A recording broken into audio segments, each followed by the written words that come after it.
বেলডাঙ্গা কাণ্ডে আদালতের করা প্রশ্নের মুখে মুর্শিদাবাদের পুলিশ। কেন আদালতের নির্দেশ মানা হচ্ছে না, রিপোর্ট তলব করা হয়েছে। মুর্শিদাবাদের পুলিশ সুপারের কাছে রিপোর্ট তলব এনআইএ আদালতে। কেন অভিযুক্তদের প্রোটেকশন দিচ্ছে না, কেন কেস ডায়েরি হস্তান্তর হয়নি, প্রশ্ন আদালতের। পুলিশ প্রোটেকশন দিয়ে 12ই ফেব্রুয়ারি অভিযুক্তদের পেশের নির্দেশ দিয়েছে এনআইএ আদালত।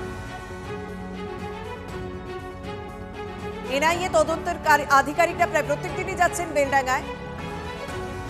মুর্শিদাবাদ থানাতেও তারা গিয়েছিলেন বেশ কয়েকবার, তবে বারবার পুলিশের পক্ষ থেকে তাদের পূর্ণ সহযোগিতা করা হচ্ছে না বলে অভিযোগ ওঠে এবং এখনো পর্যন্ত কেন কেস ডায়েরি দেওয়া হয়নি তা এনআইএ আদালতে প্রশ্ন উঠেছে।